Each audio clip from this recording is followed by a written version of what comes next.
If you don't know what downlow means, it essentially is a gay or bisexual man that's on the low. Like, he don't tell people about it. I'm starting to notice a lot of y'all are on the down low. Listen to this shit. Welcome to the renewal. Please be sure to hit the like button, share the video, and subscribe to the channel. Topic today is down low men, but let's not get it twisted. It's some down low women out here as well. The term down low or DL usually refers to men who are in whole relationships with a woman, but secretly deal with men. You have to pay attention to the signs and red flags because oftentimes when these men get found out, they lose control and will even go as far as unaliving you to keep their secret. Very selfish if you ask me. Drop those comments below. Let's get into it. I literally look at his email, not looking through it, but the first email was a Craigslist ad. And I click on the Craigslist ad, I click on the email, and I go to the ad, and it's like an exchange, him and another person going back and forth. And then I see a picture of a person bent over, like with their butt all in the camera and stuff. And I'm like, oh my God. And the conversation goes like, I'm coming down from Philly, I'm here from Philly for a few days. So what's up? And he's just like, okay, so what's up? Come through. That's what the guy I'm dating is saying. Now, mind you, we have been getting into it a little bit, like normal, like little petty stuff that I felt like he was starting. So he decided to go get his own apartment. So now he has an apartment all the way on the south side. But I'm at his apartment for Thanksgiving. So he's like, yeah, come through. And I'm like, what? So then I see it, y'all. He's sending pictures of his, okay? And I'm like, wow. So I immediately screenshot it. I take a picture of it and I send it to my homeboy. And I'm like, look at this. Like this lying, cheating dude, da-da-da-da. And my homeboy's like, bruh, that's a man. I was like, pardon me? Pardon me? So he's like, look closer at the picture, Tiff. So I look closer at the picture of the butt all bent over, y'all. And when I looked under it, you could see. Then the title said M for M, man for man. You soliciting sex from a man on Craigslist. Are you for real? Like, I was in shock. I was in shock. I was like, y'all, I could just feel the heat come over my body. And because I'm like already a hypochondriac in a sense. Like, so I'm just really crazy about my health. So I'm getting into my car, running to CVS at like 9 o'clock at night, going to get an HIV test, da-da-da-da. And I'm praying. I'm like, God, please, please, please, like going crazy. And I'm just like, I cannot believe this. But first, I need to make sure I'm good. You download men that be having wives and girlfriends think you're going to hit my line and devalue me like I'm your jump off. I want to make you very aware. As soon as I get that notification from you, screenshots will be taken and said screenshots will be sent to your girl or your wife. Because don't play on her time or mine. But the gag is, not even like an hour ago, this scenario happened, hence why I'm here giving this disclaimer. Tell me why this dumbass bitch gonna cuss me out. I mean, you bundle of sticks, don't be messaging my man.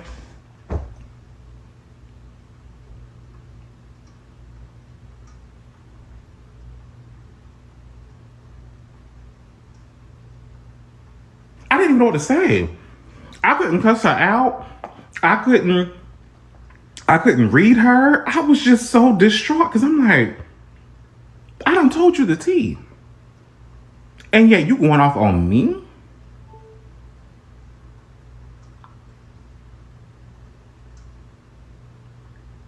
You're not gonna go off on him? Regardless, I'm still telling. What's up, y'all? So I'm gonna tell y'all the story on how I found out my ex was a punk. Disclaimer before I start the story, y'all, I was really, really stupid. Like, I kept going back, and if you're ever in my position, don't go back for real, because it's like that. So I'm just gonna hop straight to it. So the first time I found out, like, I started like catching on. Basically, he was at driving school and I was at his house, and I was asking him to get on his computer because I wanted to make like a little template thing on Canva, and my computer was at my house.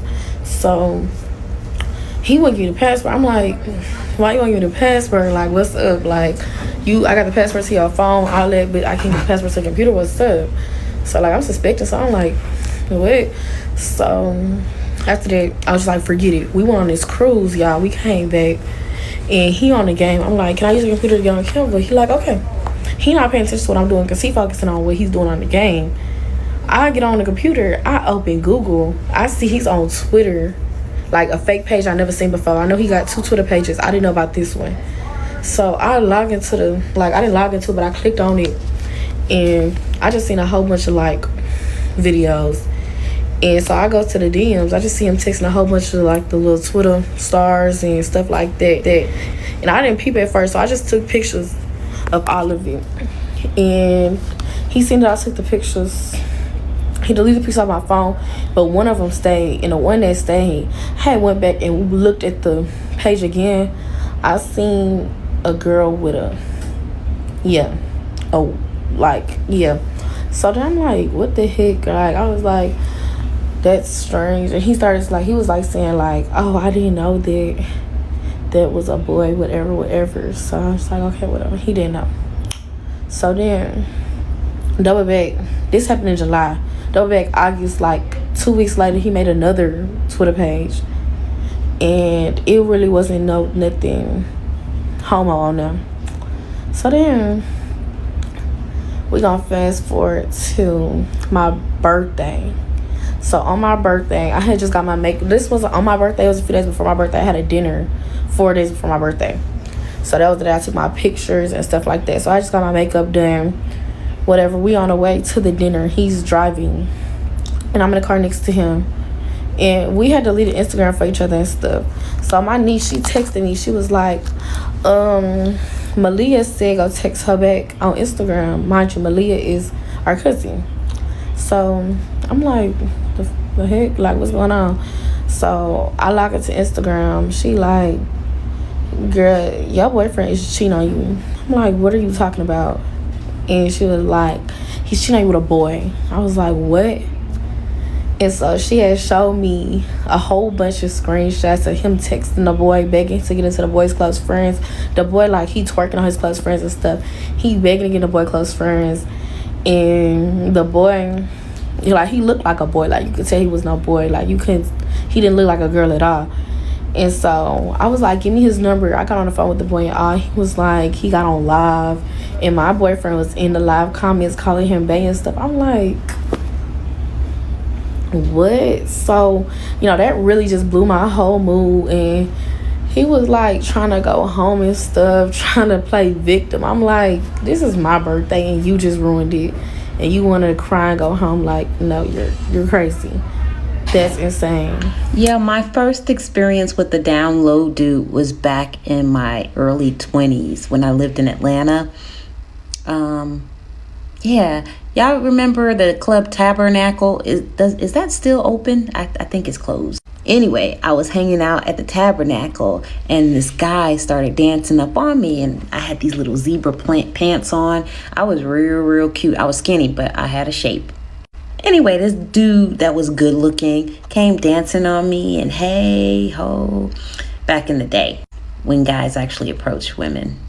Anyways, long story short, we connected, talked on the phone. He had a house not far from where I lived, and he had a roommate, and this roommate was gay. And so it was his house, I believe, and he had a master on Main, and he was like, oh, he wasn't crazy about gay guys, but he gonna go ahead and get this money. And he's like, as long as he stay up there and I stay up here, I'm all right. I don't get down like that. Child, he got down like that. Anyway, let me tell you the rest of the story. So he was like really in shape, and that's a thing. Like a lot of the guys up there that work out hard and stuff like that, they have like this little clique of friends that they like to look good. he had a little boy, and he coached, I think, his softball games or whatever. And so one day he asked me, he said, like, I'm coaching today, but I'd like to spend some time with you. You want to hang out with us? And so I said, okay. His son had a game, and he was scheduled to come pick me up. So he started acting flaky. I get in the car, and it's other guys in the car. They were trailing to the game. We stopped at McDonald's, and he doesn't pay for my food. And at this point, I can't just rightly go home. He's got to get to this game. So I'm like, oh, this is like a different him. We get to the game, and he totally clicks with these guys. They're like way over on the other side of the bleachers talking to each other, and just like real, like, why am I here type of deal. Now, again, all these guys are fine. Like, they're all like in shape, muscle bound and stuff. So anyways, I started feeling like, really, okay, this is sus. I get home and I tell him basically, this is it. I'm not feeling this. He had given me some of his clothes to alter because I know how to sew, and so he wanted me to do some of his jeans and some pants that he had, and I had like maybe 4 pairs of pants at my house, and he was like, let me get my stuff from your house. So I was like, sure, you're gonna get your stuff, but I hadn't done everything. I think only did like 1 pair at that point. I said, I'm gonna hang them in a bag outside my door, and then you can come get them. Child, I went and I found a Gap bag. I used to collect those because they had the drawstrings, those nice bags. So I put everything in the Gap bag and I hung it on my door. And then I was like, this dude was so mean to me. I had an idea. I'm not saying that I'm a good person for what I did. And keep in mind, I was in my early 20s. But I went and I put a white Y over the P in Gap jeans. I didn't know he was going to send his boy to come get the jeans. And so I looked through the peephole and I saw it was one of his friends that actually got the jeans. This dude berated me. He cursed me out. He was mad. I was bad. Don't come for me. If you hate women, just say that. If you aren't into women, just say that. How is it that you get in relationships with these women, but here it is, you got more time to kick it with your homies. You stay out in the street with grown-ass men. You would rather be out in the street with grown, hairy, smelly men running around for days versus being up under some warm covers with your soft woman. Here it is. You want to continuously take trips with grown-ass men when you could be on a resort vacationing, rubbing some soft feet and some soft butt, but you want to be around a whole bunch of beards and big shoulders and backbone. Are you kidding me? If you and the men, just say that. If you don't like women, just say that. How the fuck is it? You are exchanging bodily fluids with your woman, splitting bills with your woman, but you prioritize your homies before her. If you don't like women, just say that. You'll get up out of your bed 2 o'clock in the morning because the homies got an issue, but you won't even inconvenience 15 minutes of your day during work hours for your woman. You weird, goofy freakers. Here, I just, this is going to be like story time. So this is part 1. And I'm going to discuss about my husband. Finding out that my husband was on the DL. We was together for 16 years. This June 15th, it will be 9 years. This is part 1. So like and follow for part 2. But we've been together all this time. There was definitely no clear indication that this man liked men. My concern had always been women. And as a woman who's married, you and loyal and faithful, you don't want to, have to be feeling like you're in competition with other women, but to just start having things drop in your lap to let you know that, hey, not only do you have competition with women, you also have competition with men. And how can you compete with another man? I'm definitely not doing that, and I'm not okay with that. So I see y'all over there asking for updates and stuff. Like, So the difference between my story and like a Risa Tisa story is like my story is literally happening in real time. So there'll be stuff that I want to tell y'all and I can't tell y'all about it because it's currently an open court case. I literally was just arrested for this December 19th. Me and this man just got married in July. Like, all this stuff began in August. This is over the course of the last few months that everything in my story took place, and we're still experiencing it in real time. So, like, as things happen, I tell y'all, but like, I can't tell you the story, the whole story, because the story's still panning out. So let me tell you what's coming up this week, just so y'all can be prepared. So Monday this week, I have my first doctor's appointment for the baby. My first obstetrician appointment. I've had OBGYN appointments. And then Wednesday, me and him are going to court because we both have restraining orders on each other. So, like I said, it's still in progress. I'll let y'all know. I'll give y'all updates from here, like from things that happen. But yeah, for the most part, other than that, like I just been in the house, like trying to deal, like pregnancy emotionally has been very difficult for me, especially going through what I'm going through.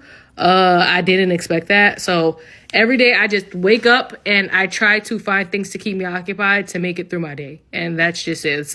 I'm still going through a little bit of depression.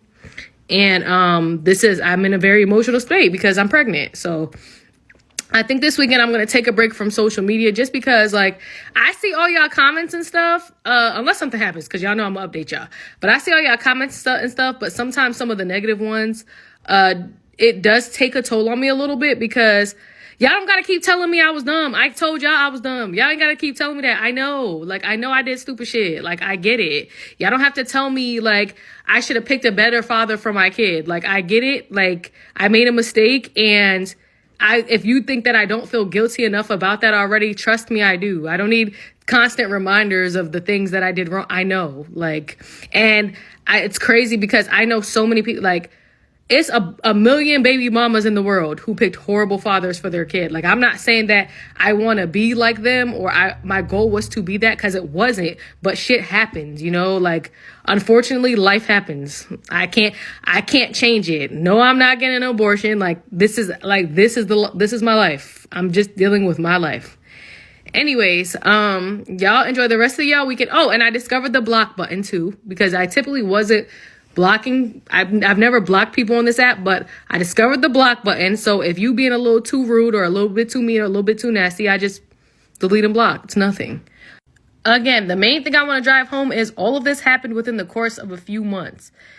If you've never been through a traumatic experience, everybody wants to say what they would do if they were in a traumatic experience that they've never been in. Like, everybody wants to say, well, if this person did this, until you're in that situation, it's just like when women get SA and it's like, why didn't you tell anyone? It's kind of like, you don't know what you'll do. Yes, trauma isn't a straight line.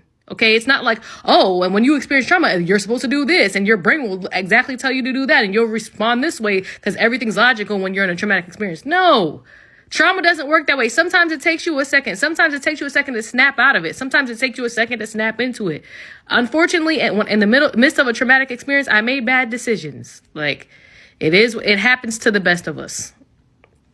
Can someone please explain to me why download men are looked at as some type of trophy or prize? Because I must have missed the memo, because I am not proud or rushing to tell anyone that I'm messing with a download man. So I'm on Twitter debating with somebody about a conversation that we were having, and the debate turned into insults. He's upset, triggered, whatever. He starts calling me names. That's fine. People say all kind of things on this app and on Twitter, whatever. I'm not fazed by that. But what did faze me was when he said to me, nah, you don't get DL dudes. And I stopped and paused like, no, you're for real? Mind you, dude older than me, so he was dead serious. And I asked myself, what kind of world do we live in that openly gay men mock other openly gay men, saying that's why you don't get down low dudes, and for some reason you are less than me if you don't mess with down low dudes. That is the mindset that we are dealing with in our community that we need to deconstruct. Because when did we ever start like prizing up a down low man as if that's something special to brag about? What did I win? Lies? I won secrecy? I won heartache. I won confusion. What am I winning here? Masculinity? What is that? That has no currency in my store. So I'm not sure what type of prize a down low man is for me that I should be gloating online saying that that's why I get down low dudes. And this goes back to a previous video that I made, that our priorities in our dating life and just seeking a partner whatever way you want to in general is so messed up. We are prioritizing things that have no value and no long-term asset to us as a person.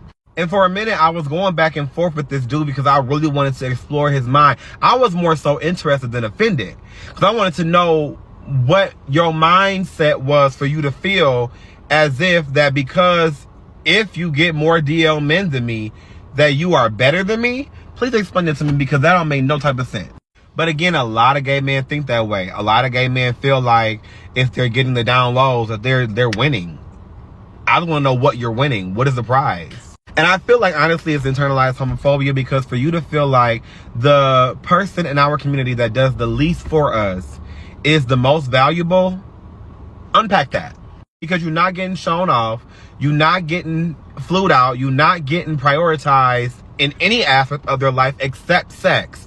And if you're okay with that, cool. So let me get this straight. You feel like because a man who is not honest with himself, not open with himself, or has not just come to himself about his truths, meeting you at midnight or all the hours above that time of hour to come ram you, or you to ram him, that you are some type of value or asset